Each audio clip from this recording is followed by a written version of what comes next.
watched a few like videos of this is like a Bucks reaction and Bucks report. So yeah, there's a lot of rumors out there, that Bucks are interested in certain point guards because they won't be out of the position in the point guard. And as you can see, one of them would be D'Angelo Russell. I didn't know he was a free agent. I thought he was still on the contract with Brooklyn because I know they had Brooklyn got him back from the Lakers, and all all the surrounding craziness that happened by the trade deadline and all that. But yeah. So if I'm not looking, at the camera and stuff like that, I'm trying to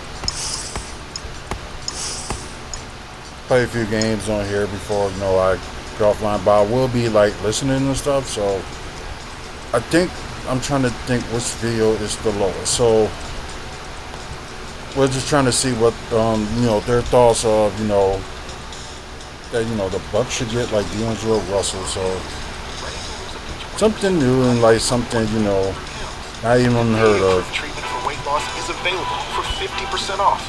Now you can feel confident about losing weight and keeping it off, all at an affordable price.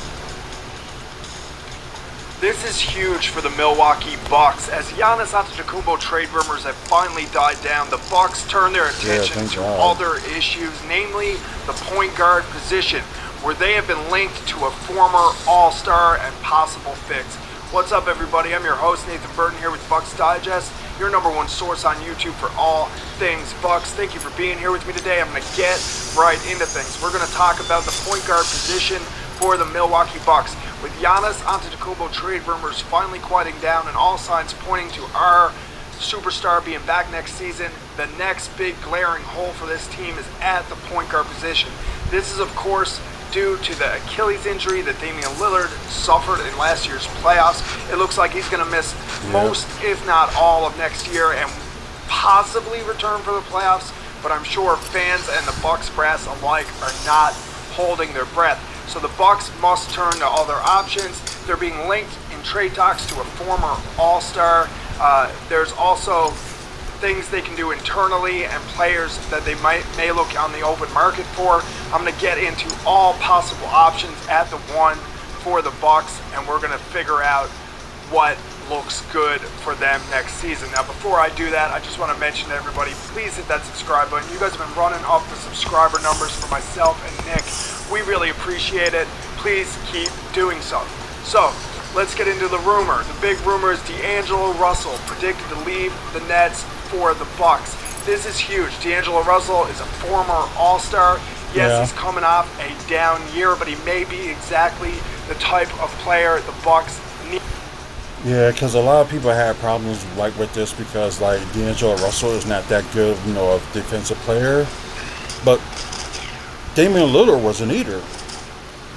But it's at least Damian Lillard tried his best to be good defensively. But if you average at least one steal a game, you're doing something right on defense. Although other people outride you and stuff like that. So it could be the same thing for D'Angelo Russell.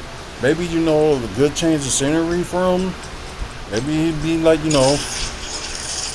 probably increase his defense. So like I said, I don't mind the move, but it all depends how much he's gonna take the contract. So it depends how much you're gonna expect. So it depends what they're gonna do. Hard to tell right now. Need right now. He's a great shooter. He's a great passer. He is a very talented guy coming off a down year, which means he may fit exactly into what the Bucks need when it comes to their money sheet and what they have available to them. They're going to have to get creative and sign guys that maybe they can get at a discount, and D'Angelo Russell right now definitely qualifies for something like that.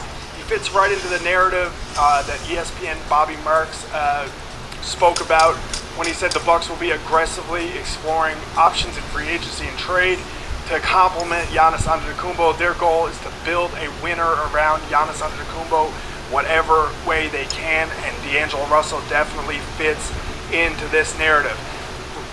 Russell's a talented scorer and a passer. He's been a journeyman throughout his career. It's interesting, his contract situation. There's rumors that the Nets may just pay him to hit the floor, the minimum salary. That really tells you something about the Nets team and how bad they're projected to be next year. But otherwise, he'll be looking to face a pay cut on the open market. A team may use their non-taxpayer mid-level exception to sign him. Most Bucks fans and experts have our non-taxpayer mid-level exception earmarked for Gary Trent Jr., which I think is the right thing to do. We cannot lose Gary Trent after how good he was this year. Exactly. But we still have the taxpayer mid-level exception, and that may be enough to sign a player like D'Angelo Russell coming off a down year. Now, here's D'Angelo Russell's stats from the previous season: 12.6 points, 2.8 rebounds, which is not 5.1 too assists, bad, although just it's a down 39% year. from the field and only 31% But then from forget, three. like, So half the time he was definitely playing what with the you would call Lakers, a so down season you know how for that the you point know how guard. that goes. But we know his potential. He's still a young guy. He's been an all-star in this league. His career averages of 18 points and 6 assists. Well, So he's like his mid-late definitely a 20s, capable I player that may be looking to revive his career Probably with a late new team. Yeah, Let's look probably at late the 20s, I at the believe. depth chart for the Bucks. I mean, they really need to find something here. You see, point guard position. Kevin Porter Jr. is the first one listed. We don't even know if Kevin Porter Jr. is going to be back for sure yet. Then you have young Ryan Rollins, and then you have AJ Green in the third position, who isn't even really a point guard. He's definitely more of a shooting guard and not ready to take the reins of a team like the Milwaukee Bucks. Let's talk about Kevin Porter Jr. for a second. Kevin Porter Jr. came over in the trade with the Clippers last year for Marjon Beauchamp. In my opinion, an absolute fleecing, with the way he played for the Bucks down the stretch. Kevin Porter Jr. has all the talent in the world, but can be a little bit volatile. I think a player like D'Angelo Russell is much more of a steadying force and a little bit more mature, hopefully, these days than a Kevin Porter Jr., but I would still like to see Kevin Porter Jr. back. The issue is his contract situation. He has a player option for this year for $2.5 million. Despite not having a huge market out there, like he's not an all-star or a big name, $2.5 million in today's NBA is basically nothing. Most experts suggest that he will likely turn down his player option, test the open market. Now, I'm still very hopeful that Kevin Porter Jr. will return to the team. Yes, they may have to pay him slightly more than his current contract, but I still think that's a good move. I still think he's a young guy with a ton of potential. That'll work too. And I think if he's smart, he'll look at the Milwaukee Bucks as the right fit, somewhere where he's going to get way more playing time than just about anywhere else in the league. Yep. With the point guard position the way it is right now, with Milwaukee being wide open, I think he will see that this is where he's going to get a chance to showcase his abilities the most and revive his career.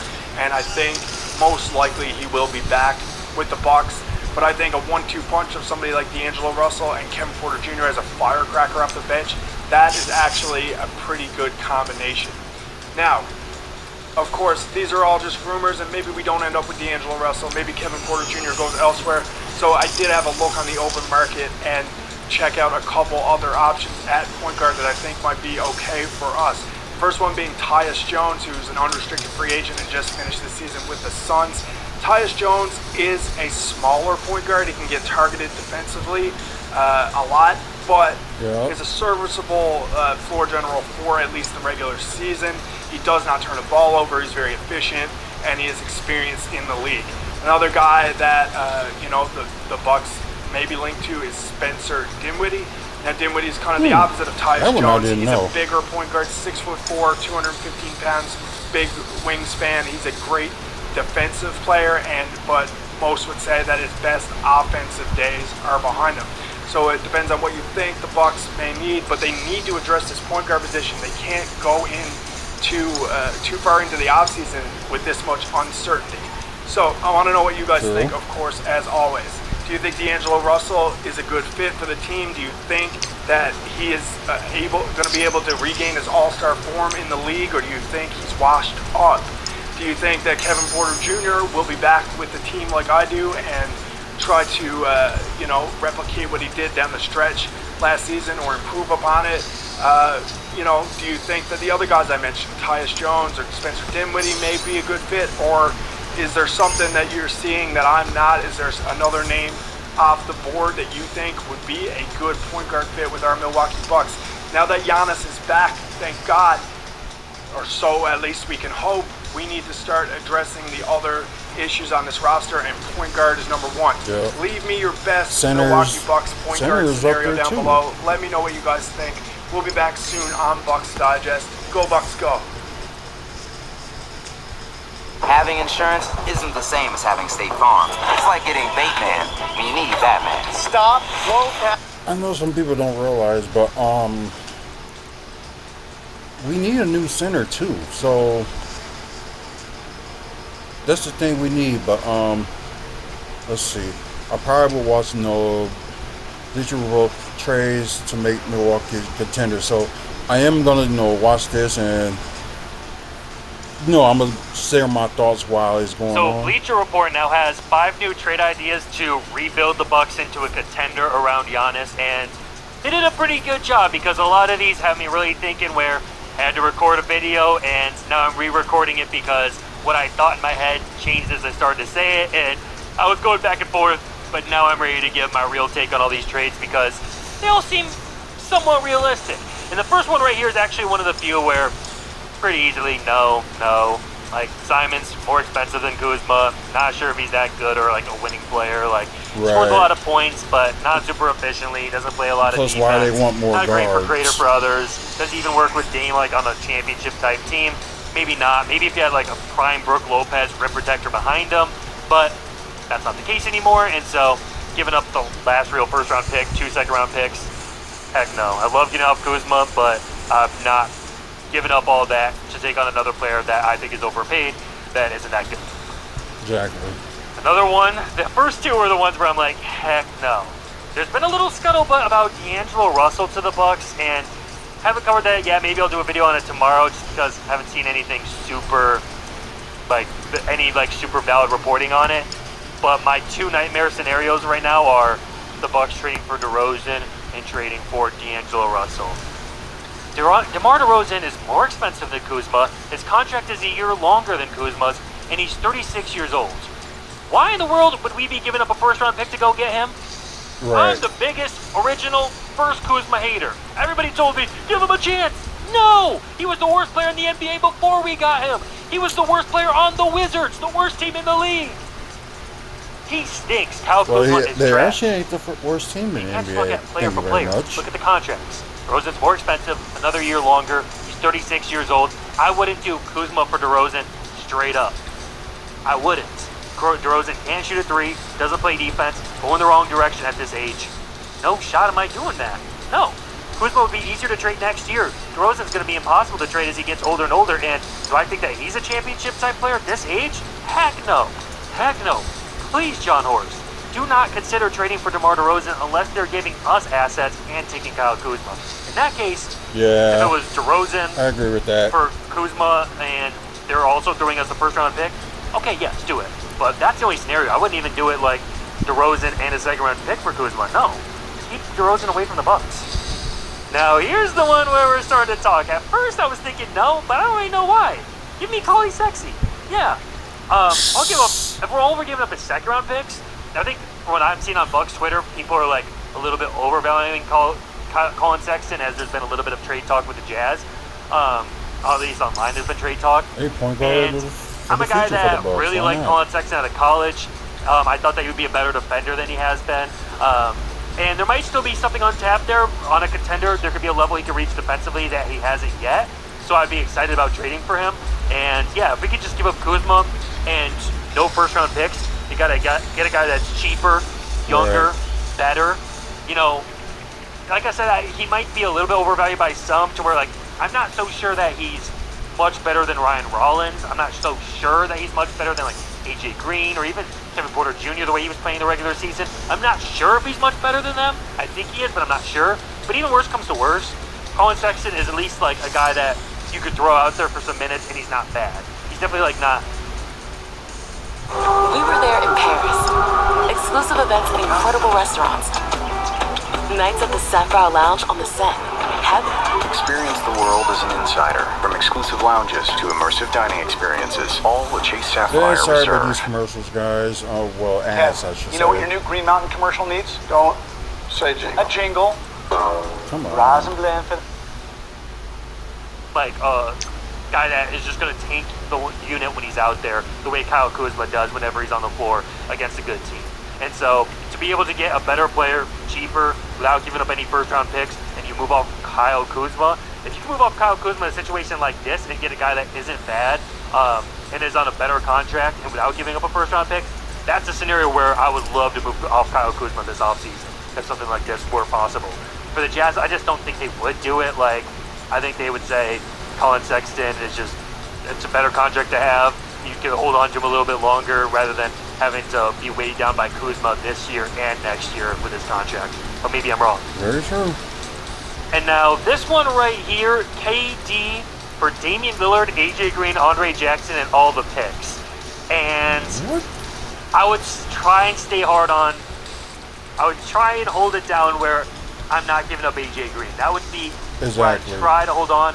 Even if it meant giving up Ryan Rollins, I do like Ryan Rollins, but I just think if we're trying to contend next year, which obviously you are if you get Kevin Durant, I think AJ Green is just too important for his spacing. I think he's a championship-type role player. So I'm not giving up AJ Green. And even if it was Ryan Rollins instead, I wouldn't do this unless we do the following trade. I wouldn't do this by itself, but if we could do this, then I'm in. Because if it's like even AJ Green, Kuzma, Kevin Durant, Giannis, it's like that's not winning a championship, and Kevin Durant's 38 on a one-year deal. It's just going to make things worse in the future. But if I could find a way to move off of Kyle Kuzma and then get some assets back to make it a little bit more feasible, moving off of all the assets that you do to get Kevin Durant, then I'm doing it. Because Yusuf Nurkic, while it was not good with the Suns and he's not a good starting center at all, he's not a bad basket. He's not a bad center. I would say he's a very good backup center. Where Kyle Kuzma's just trash. He's garbage.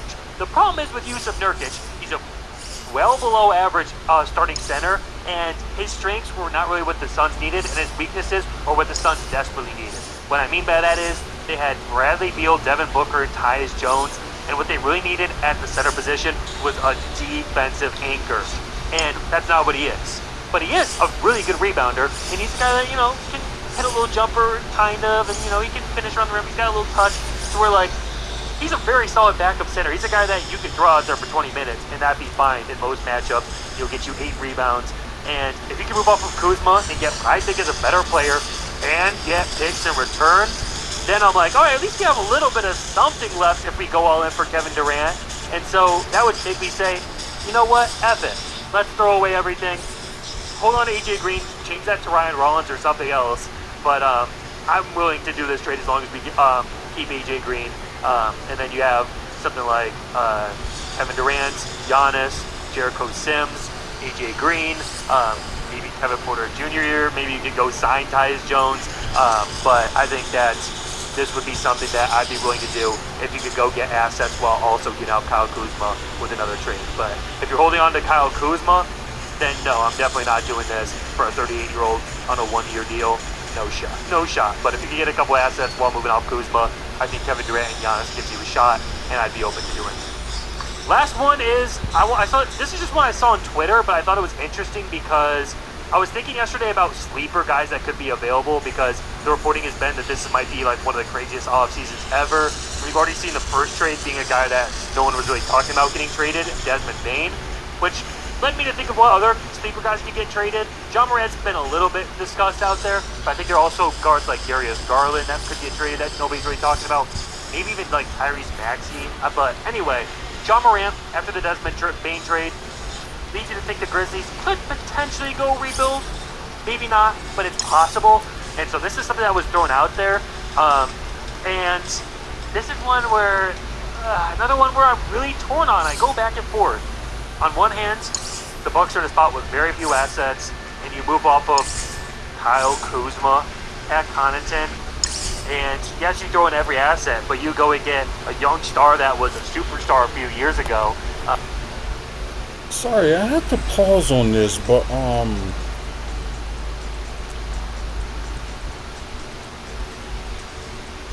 Okay, Bucks receiving John Morant. I heard about this, but Suns receive Pat Connaughton, Kyle Kuzma, RJ Jackson Jr., Tyler Smith. Pick number no. Nope. Sorry, wouldn't do it.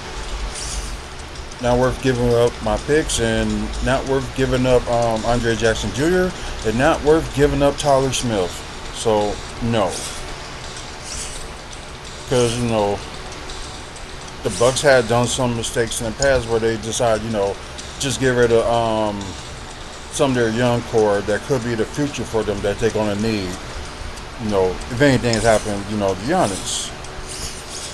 So, most likely, I'm against it. And so, a lot of me says, yes, go do this. The other part of me does say, he's been trending in the wrong direction for the last 3 years. He's almost never been able to stay healthy for a full season. I don't think he ever has for a full season. His jump shot's getting worse, not better. He's getting to the rim less, not more. He keeps on getting hurt. That stuff adds up for an undersized guard. It's a really risky thing to do, to go and get John Morant right now. And so, I just don't think I do it. Unless there's like a Damian Lillard trade out there where you can go get real assets back, because I don't think Dame and John Morant really make sense together. If there is that type of trade out there to make happen, then I'd be open to it. It's just tough for me because you give up Tyler Smith and every pick. I'm just not. I don't want to bet my whole future on John Morant right now, but if the Bucks did it, I would get behind it and I would be hopeful about it. If I'm the GM, I just don't think I would pull this trigger. So overall, I wouldn't pull the trigger on the Kevin Durant or John Morant move unless there were other asset building moves to help you recover from giving up all your assets in those. And the other one I would do would be the Colin Sexton one or the use of Nurkic one straight up. Overall, the idea of this offseason has to be, yes, you're trying to contend around Giannis, but you've got to be patient. And you can't just, you can't throw away everything for something that's not going to get you to a championship level, especially like a DeMar DeRozan or D'Angelo Russell, where there's no world where those guys get you to any championship level. At least Kevin Durant or John Morant, even if you're throwing away everything, I could talk myself into it. But just please do not give up assets for DeMar DeRozan or D'Angelo Russell. But let me know what you all think. Drop a comment, hit that like dance. Well, at least Bear is a little bit smart on, the trades that have been put up online. Like, no. So, I'm glad he's smart on that department. So, you know what? I actually will give that a like. Because that's, besides him, the number one hater, Kyle Kuzma, but at least he was looking at this and like, you know what? We're not going to do this trade. It doesn't make sense for the Bucks. Because that's what it seems like with some of these, social medias and stuff like that. They may seem like the moves that not important to the Bucks is like Bucks got to give up everything, but don't get nothing in return. So, okay, right there. I can just. So there's other rumors too. So we're gonna watch this video as well. Hello, Milwaukee Bucks fans. Welcome back to Bucks Latest, presented by Fan Arch. I'm your host, Dean Simon. Please consider liking, subscribing, turning on those post notifications to stay up to date and in the know with all the latest Milwaukee Bucks updates in the National Basketball Association. So we've obviously dealt with a lot of Giannis trade rumor stuff, the ongoing trade saga. Was he going to request a trade? Was he not? We've confirmed, all but confirmed in recent episodes, that he's come out in interviews, he's come out in different quotes saying that he wants to remain a Buck, he wants to go back to the finals as a Buck, he wants to compete for a title as a Milwaukee Buck. So now that, the hard part is out of the way, the big overarching problem is out of the way, building the actual title contender around Giannis is going to be the next thing up that the Bucks front office is going to have to worry about. Yeah. So in a recent article, SB Nation's Jackson Gross diagnosed the Bucks' upcoming offseason and offered his own plan for what the franchise should do, and his first suggestion was for the Bucks front office to complete a massive 3-team trade with the Boston Celtics and the Chicago Bulls, and in the deal the Bucks would send away a 2031 top 10 protected first-round pick, Kyle Kuzma, Pat Connaughton, and the number 47 overall pick in this year's draft to eventually receive a combination of Kristaps Porzingis from the Celtics and the Bulls' Lonzo Ball. So, obviously, a lot to talk about with this one, but the thing that I like the most is Porzingis looking to be the Brook Lopez's replacement if he does leave as a free agent. And for Lonzo Ball to come in and fill in for Damian Lillard, who's obviously going to be on the shelf for most of, if not all of the 2025-26 season. And, you know, they could just add an amazing 3-and-D presence at the guard spot, which has been sorely needed in recent years. But that is if he stays healthy. Lonzo Ball has become such an impressive talent, not just because of his defensive skills, his playmaking, but the fact that he's actually turned himself into an amazing three-point shooter when healthy. That he didn't just change his form. Like, when he changed his form, everything changed. Like, he became a 40% three-point shooter. And, you know, it's not like he was terrible beforehand. But Lonzo Ball is a real 3-and-D threat now. Like, he will just get it, rise and fire, no hesitation. And it goes in 40% of the time now. So, pairing a healthy Lonzo Ball, not even speaking about Giannis in this context, but him being back surrounded by a duo of Lonzo Ball and Chris Middleton, with Giannis back and Lonzo Ball being able to work with Kristaps in pick and roll, pick and fade actions, that would be incredible for the Bucks offense. And then just speaking of Giannis and Porzingis next to each other in the front court, Giannis would get the perfect partner in Kristaps, because he's literally, as Gross said in the article himself, that he's basically just a younger and quicker, taller Brook Lopez. So it would be a pretty great replacement there, and just adding a guy like Lonzo Ball. Again, in the case of if Kevin Porter Jr. were to leave, if a guy like Gary Trent Jr. were to leave, he would get a guy in Lonzo that can easily, you know, fill those spots, and, you know, he can, again, if healthy, remain as their starting point guard, potentially going into the season after that. The season after that, if they want to sign him back after, I believe, the 2026-27 season is when his contract expires after that year. So Lonzo could end up being a great option. Kristaps could end up being a great option, again, if healthy. He was dealing with that weird, like, long virus illness in the playoffs, and, you know, it kept him sidelined for a good while. And, you know, Porzingis has not been healthy for the past couple of years in his own right. And getting a healthy Porzingis on the roster would change things, especially next to a guy like Giannis. If Bobby Portis were to return to come in and dude got somebody that at least, you know, court, can run the gun with Giannis if that's the case. Could eventually be happening for the Milwaukee Bucks in this context. I don't think a deal of this nature is going to end up happening, but it would be pretty crazy if the Bucks management, you know, the front office, the top brass, were to concoct something like this with two in-conference teams. I would be very, very interested to see that kind of thing happen. But moving on, SB Nation's Finley Cool actually did a free agency roundup on one Jericho Sims, and, you know, he's going to be a free agent this year. He's probably not going to command much in terms of salary, but bringing back a guy like Jericho Sims, who is just sometimes just too athletic for his own good. I mean, it's ridiculous that not only is this guy a fantastic leaper, but he's just so agile. He can run in transition with the best of them. He's really all around an incredible athlete. And while his offensive production, he still shoots like 68% from the field or something like that, because he's just finishing lobs. But aside from his offensive limitations, he has all the potential in the world to be a great defender at the center position for the Bucks going forward. And especially, again, because a lot of it hinges on Brook Lopez potentially leaving, potentially accepting a deal from another contender, that Jericho Sims could potentially see a lot of opportunity moving forward. It's not like he's going to be the day in, day out starter, but maybe 20 to 25 minutes a game, you throw Jericho Sims in there, see what he can do in pick and roll, and supporting Giannis as a pretty talented rim protector. He is really, like, he doesn't get that much opportunity, and he hadn't throughout his first couple of years with the Knicks. And with the Bucks, it was kind of the same, maybe like 11 to 14 minutes a night, and in the playoffs he got about the same. But he is really an unbelievable rim protector. He just has this ability to hang in the air and you know, affect all these kinds of shots. If he's not getting blocks, he's changing basically every shot that comes towards the rim. He's a go-getter when it comes to shot blocking. So if he can somehow develop even more as a defender, as an incredible shot blocker, he could get to a point where his defense is so valuable that you just can't take him off the court in certain situations, no matter how limited he is on the offensive end, outside of rim running, setting screens, and rolling to the basket, and just sitting in the dunker spot. No matter how much he, you know, may lack on that end, he really has the potential to be an awesome defender for the Bucks. And he showed a little bit of flash defending the perimeter as well against guards and tracking them towards the basket, getting up, blocking their shot. He's something else. And I mean, he's a guy that I've watched a lot. Like I did watch a lot of New York Knicks basketball in the last few years, and he's a guy that's always intrigued me.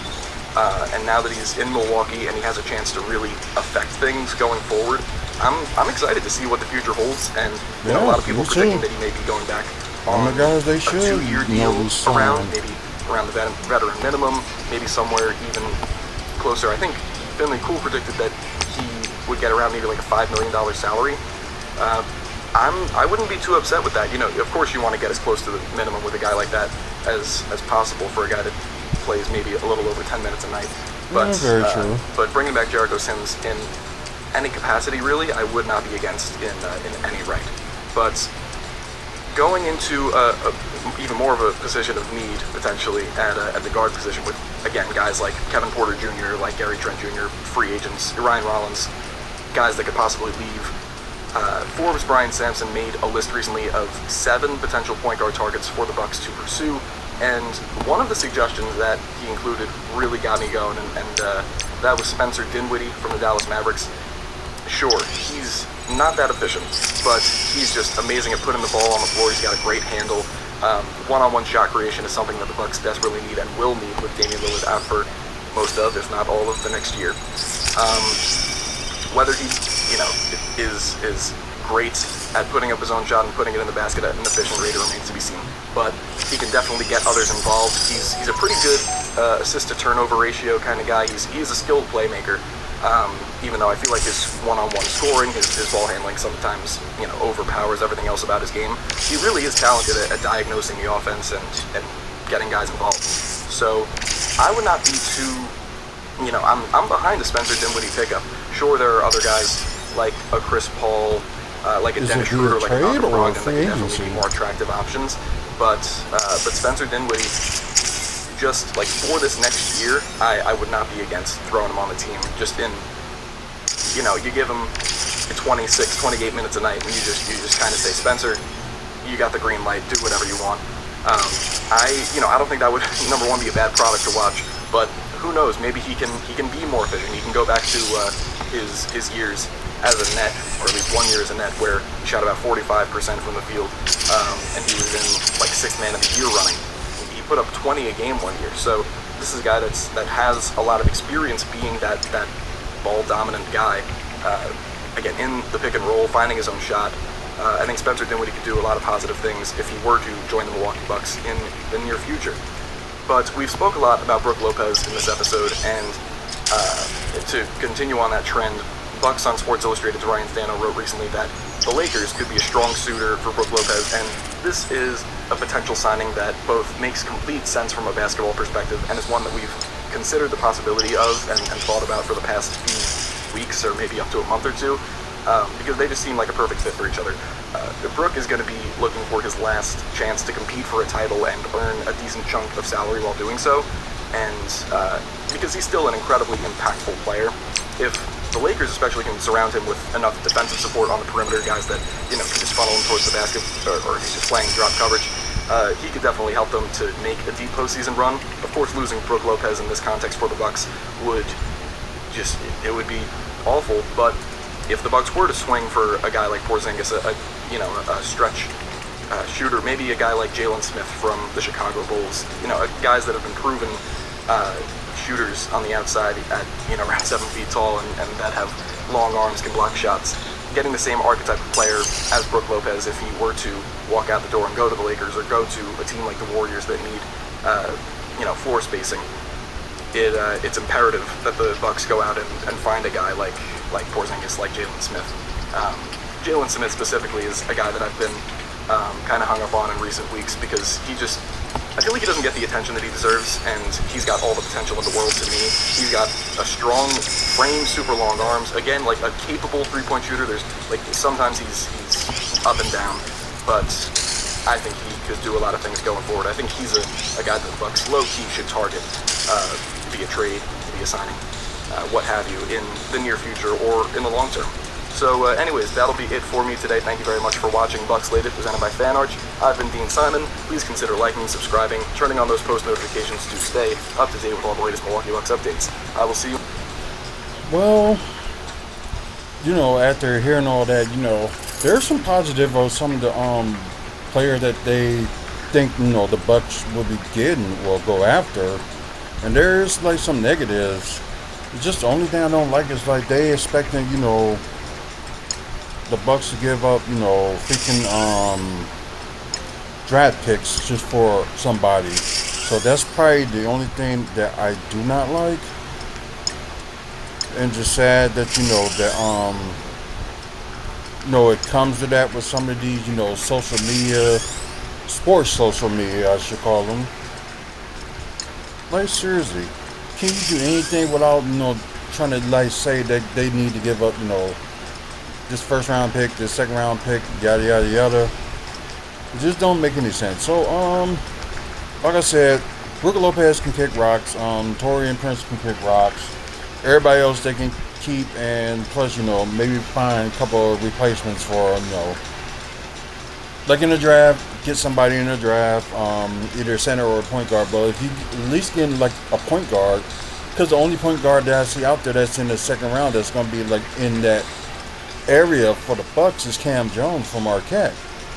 Not saying this because I'm like a Marquette guy or anything like that. I'm just saying because at that area and at that moment, it makes the most sense. A guy, that can, can 3-and-D and stuff like that. So, it's just my opinion that I just think that it would be, more worth it than anything. I don't know, people can, be different about it, whatever, but just at the same time, it's just like, you gotta like go for things that that actually make sense.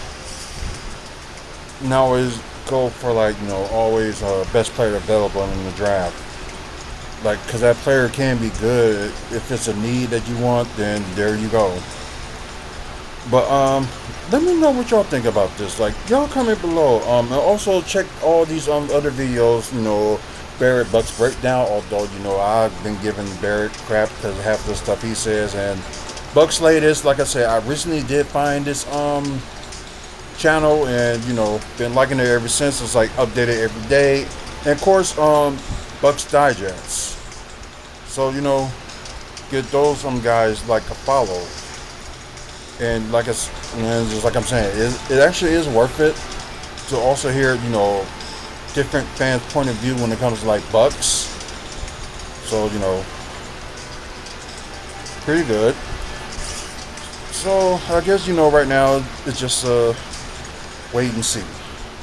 So, we're trying to get to 1,000 subscribers by the end of the year. So, please subscribe if you like content like the Bucks, wrestling, also Milwaukee development, and comic book movies and TV news. This will be a channel for you.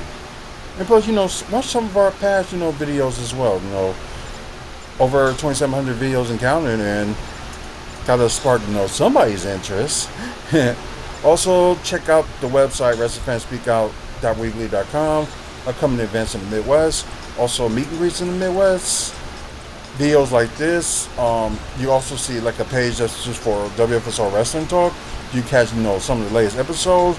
And speaking of which, Wrestling Talk, I know I was supposed to bring it back this month and stuff like that, but like I said, things got in the way, and plus, with the new job and stuff like that. So I just had to do things accordingly. So for now, I'm thinking bring it back in the fall. It may fall either like a Monday or Tuesday, depends on my days off. So it's gonna be just gonna go by the fly. So yeah, it's just gonna be a wait and see. So you get a chance, check them out. I'm trying to think, is there anything else? Of course, we're sponsored by Mike and Robin Thompson, and also sponsored by Midwest Wrestling Collectibles. So, you got opportunity, if you want some wrestling merch like figures, DVDs, VHS, and stuff like that, look for Midwest Wrestling Collectibles on Facebook. And Like I said, it's Men's Mental Health Awareness Month, so please check on your people.